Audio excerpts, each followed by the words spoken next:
Time Turner sat in his train seat, shifting uncomfortably. He had been sitting in one place for what felt like ages, but could have only been a few hours. He turned to look out the window at the sea of tall grass that framed the pony-made plateau of dirt the train tracks set on, all lit by the full moon hanging high in the sky. He tipped his head back into the cushion and sighed. I should have gotten a sleeper car, he thought with a grimace as he popped his neck. The extra bits were probably worth it. As Time Turner made himself as comfortable as he could, the train whistle cut through the muffled noise of wheels on track. He could feel the train slow to a stop, and he took the opportunity to carefully maneuver himself over the ponies sitting next to him and make his way to the door of the car. He slid it open and took a deep breath of fresh air. He stepped down off the train car's coupler, relishing the feeling of dirt on his hooves. He took another deep breath and sighed. Excuse me, sir. Please go back to your car. The voice came from Time Turner's side, causing him to jump and turn, being blinded by the lantern being pointed at his face. He squirmed and tried to look past the light, lifting a hoof to block it. The light dimmed and revealed the tired-looking conductor. We're stopping for a moment to build up some steam. Please go back to your car, the conductor said again, beginning to usher Time Turner back toward the stairs of the coupler. Surely I have time to take a little walk, Time Turner pleaded, not wanting to go back to his uncomfortable seat. The conductor thought for a moment before speaking. All right, but once we're ready to go, I'm only calling you twice. He turned away, trotting back towards the train's engine. We leave whether or not you're on board. Time Turner turned and trotted toward the caboose, stretching his legs as he went. The cool night air felt good against his coat and stood in stark contrast to the stuffy atmosphere of the train car. As Time Turner passed the caboose, he turned around to walk back toward the train car. His return journey was halted by a small patch of bluish light that began emanating from an area of the tall grass that framed the train tracks.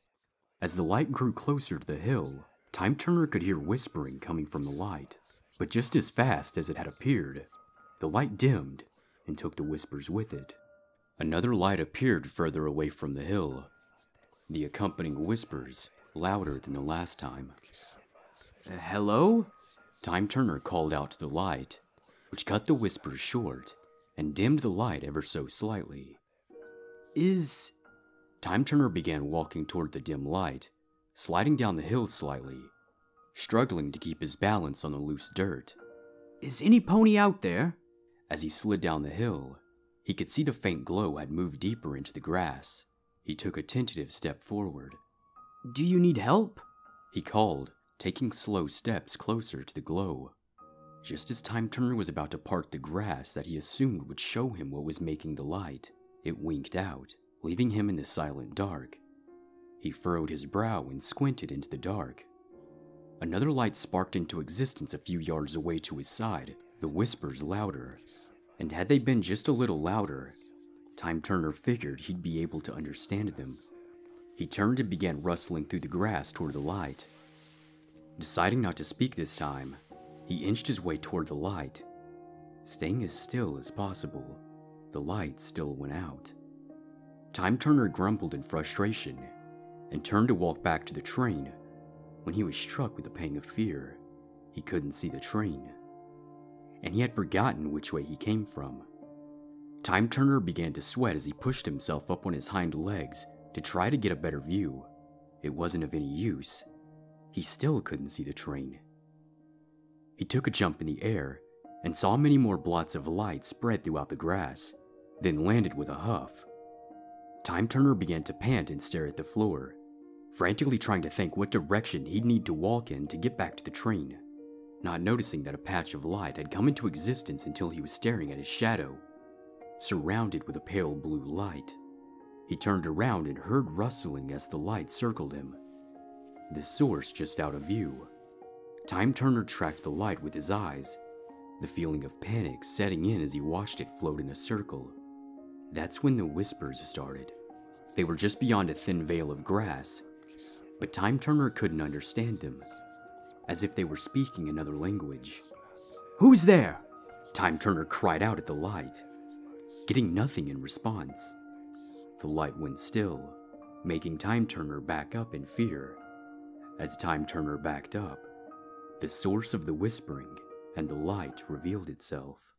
It was almost a pony, but it had a completely featureless face.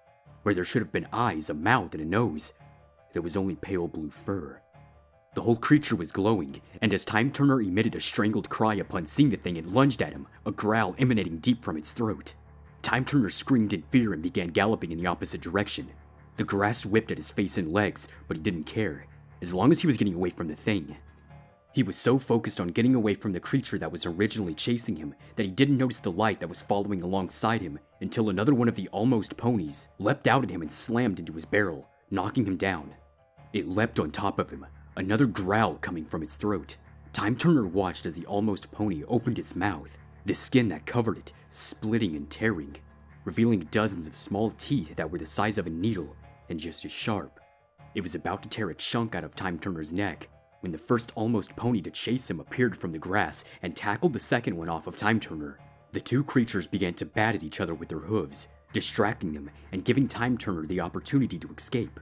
Time Turner's lungs were beginning to burn, but he kept galloping. A newfound sense of hope filled him as he heard the train conductor calling far from behind him. All aboard! The conductor shouted. Time Turner skidded to a halt and turned around, resuming his gallop, this time toward the train. He was moving too fast to notice the large ditch that he was heading toward until it was too late. He tumbled to the ground, his already dirty and sweat-soaked collar and tie becoming even more caked with grime. He shook his head and shakily stood up. He took a few deep breaths before he noticed the lights surrounding the crater. He screamed as one even began to burrow its way to the surface, its mouth tearing open as it screamed at its prey. All aboard!